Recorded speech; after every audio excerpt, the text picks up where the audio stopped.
74वें स्वतंत्रता दिवस की व्यास एडुकेशन की ओर से आप सभी को बहुत बहुत शुभकामनाएं। अद्भुत है ये दिन कई कारणों से। क्यों? ये जो 2020 का 74वां स्वतंत्रता दिवस आया है, ये कोविड के बंधनों के साथ आया है और कहीं नहीं, ये बहुत कुछ सिखाता भी है। ये सिखाता है कि कई बार बंधन आज़ादी के बाद भी बड़े आवश्यक होते हैं। कौन से बंधन हैं ये? बंधन जो हम अपने ऊपर लगाते हैं, मर्यादा का, जिम्मेदारी का। जैसे हम सब की जिम्मेदारी है कि हम साफ सुथरे रहें, अपने परिवेश को साफ सुथरा रखें और इस तरह का कोई व्यवहार न करें कि हमारे कारण हमारे परिवार के या दूसरे लोग भी खतरे में पड़ जाएं। शायद ये बात कोविड के अलावा और कोई इतने बलपूर्वक एक एक व्यक्ति को सिखा नहीं सकता था जो इस अजीब सी बीमारी ने सिखा दी है। लेकिन अगर आप देखें तो ये जो वर्ष है, निश्चित रूप से ये बहुत कुछ सीखने का वर्ष भी है, बहुत कुछ मनन करने का वर्ष भी है। क्यों? क्योंकि इसके पहले अगर आप देखें, हम सब एक अंधी दौड़ में दौड़ रहे थे। अब कुछ ठहरने का समय मिला है, कुछ विराम मिला है और हम रुक कर ये सोच सकते हैं, ये विचार कर सकते हैं कि जिस दिशा में हम जा रहे थे, क्या वो वही दिशा है जिसके लिए आज़ादी के दीवानों ने अपना बलिदान दिया था? सच तो ये है कि मेरा जन्म तो उस भारत में हुआ जो स्वतंत्र था। मेरे पिताजी का भी जन्म उस भारत में हुआ जो स्वतंत्र था।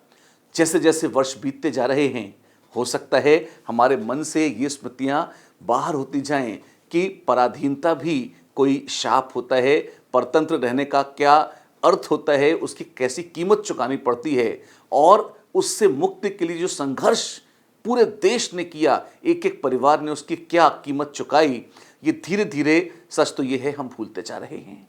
लेकिन स्वतंत्रता दिवस जैसे पर्व हमें ये याद दिलाने भी आते हैं।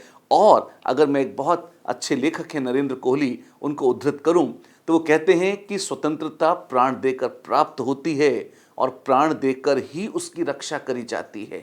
और ये प्राण देने का अर्थ हमेशा बलिवेदी पर बलिदान हो जाना नहीं है।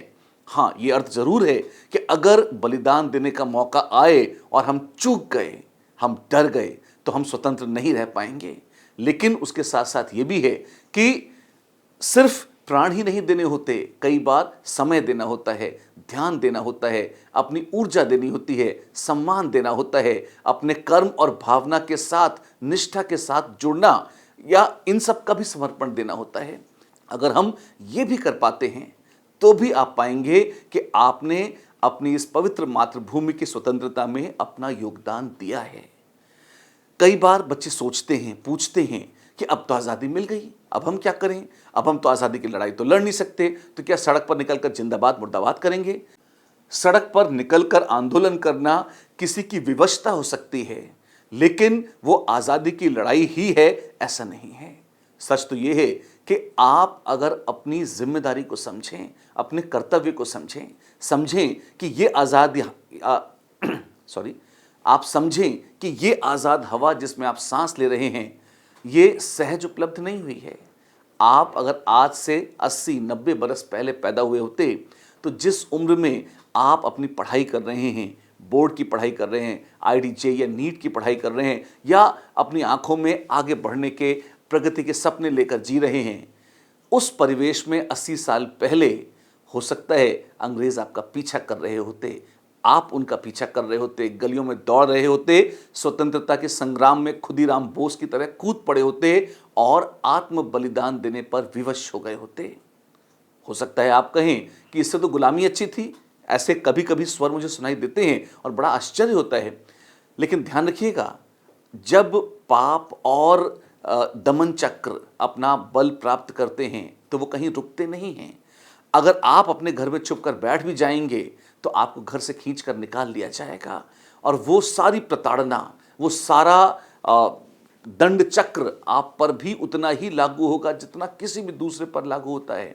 तो इसलिए ये जो स्वतंत्रता है, ये सहज प्राप्त तो है, पर आप अपने कर्तव्य बोध से भी इससे जुड़ें। अब हम क्या कर सकते हैं, मुद्दे की बात करें, हम क्या कर सकते हैं, हम किस तरह से इस स्वतंत्रता को और मजबूत कर सकते हैं और ये पक्का कर सकते हैं कि आगे आने वाली पीढ़ियां कभी फिर से परतंत्रता के चक्र में न पड़ें। हाँ, तो पहली चीज, आपको अपना इतिहास स्मरण रखना है। सही सही कहूं तो आपको अपना सही इतिहास स्मरण रखना है। तो अपने स्वतंत्रता संग्राम के इतिहास के बारे में जानिए, पढ़िए। सिर्फ एक एनसीईआरटी की टेक्स्ट बुक से ही नहीं, जहां जहां से आप पढ़ सकते हैं, जान सकते हैं, सब जानिए, पढ़िए। अलग अलग दृष्टिकोणों को देखिए, समझिए और अपने मन से स्वयं आकलन करिए कि सत्य क्या रहा है और सत्य क्या था। ये भी आपकी ओर से एक बहुत बड़ी आहुति है। दूसरा आप कर सकते हैं, छोटे छोटे 3-4 मैं प्रयोग बता रहा हूं जो आप कर सकते हैं। एक तो अपने देश को अपने देश के नाम से बुलाएं। आपके देश का नाम क्या है? आपके देश का नाम भारत है। इंडिया? हाँ, भारत है। इंडिया तो वो नाम है जो अंग्रेजों ने दिया था जब वो हमें लूटने आए थे। हम भारतीय थे, भारतवासी थे और ये भारत ही है। तो एक तो सबसे पहले अपने देश को उसके नाम से पुकारें, हम भारतीय हैं और ये देश भारत है। दूसरा, आपकी अपनी भाषा। आपकी अपनी भाषा हिंदी हो सकती है, मातृभाषा कोई और हो सकती है, कोई बोली हो सकती है, भारतीय बोली हो सकती है, कुछ भी हो, लेकिन शुद्ध भाषा का प्रयोग करेंगे ऐसा संकल्प करें। शुद्ध भाषा का अर्थ है, इसका अर्थ है कि उसमें यथासंभव विदेशी भाषा के शब्द न आए। क्या मुझे इनसे कोई परहेज है? नहीं, सामान्य बोलचाल की भाषा में कई बार वो शब्द आ जाते हैं, पर ऐसा न हो कि आप इतने लाचार हो जाएं, इतने अपाहिज हो जाएं कि अपनी भाषा में एक वाक्य भी ढंग से न बोल सकें। आज हमारे एक व्यास के ही साथी थे, उन्होंने कहा कि जो हिंदी के अक्षर हैं 1 2 3 4 5 6 7 8, उसमें वो थोड़ा भ्रमित हो जाते हैं, उनको वो स्पष्टता से समझ में नहीं आते क्योंकि उनका अभ्यास नहीं है। तो आप देखें, ऐसी नौबत नहीं आनी चाहिए कि अपनी भाषा, अपने अक्षर, अपने अंक आप भूल जाएं। किसी और की भाषा को जानने में कोई दोष नहीं है, लेकिन अपनी भाषा भूल जाना जरूर गड़बड़ है। क्यों? ऐसे भी दीवाने हैं जो कहते हैं कि अंग्रेजी तो विश्व भाषा है, हमें अंग्रेजी ही सीखनी चाहिए और हिंदी या संस्कृत या बंगाली या मराठी या गुजराती पढ़नी बंद कर देनी चाहिए। क्यों? क्या अर्थ है इनका? ध्यान रखिएगा, भाषा सिर्फ आप ही नहीं बोलते, भाषा में लिखावट सिर्फ आप ही नहीं पढ़ते। आप जब किसी भाषा को छोड़ते हैं तो उस भाषा के साथ आप अपने सारे पूर्वजों को, सारी संस्कृति को, सारी सोच को भी छोड़ देते हैं। जो कुछ संस्कृत वाङ्मय उपलब्ध है, संस्कृत में जो कुछ हमारे पूर्वजों ने हजारों वर्षों में लिखा, आज संस्कृत ढंग से न जान पाने के कारण हम लोग न तो उसका लाभ उठा पाते हैं, न उससे कुछ ढंग से सीख पाते हैं। आप अपनी भाषा छोड़ देंगे तो अपने विचार भी छोड़ देंगे। आपके लोग जो सोच के गए थे, जो बता गए थे, एक जीवन में एक इंसान एक सीमा से अधिक सोच नहीं पाता, तो वो सारे विचार आपको प्राप्त हो, इसके लिए पहली सोपान, इसके लिए पहला सोपान, पहली सीढ़ी तो आपकी भाषा है। भाषा अगर छूट गई तो सिर्फ भाषा नहीं छूटेगी, बहुत कुछ छूट जाएगा।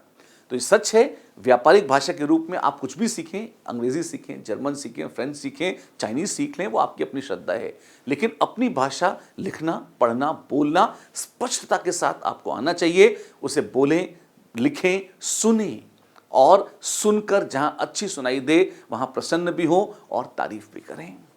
तो एक, भारत को भारत कहें। दूसरा, अपनी भाषा से प्रेम बढ़ाएं और तीसरा, अपने इतिहास को देखें, जानें और सुनें, क्योंकि उसी के आलोक में आपको प्रेरणा मिलेगी कि आगे किस रास्ते पर आप चल सकते हैं।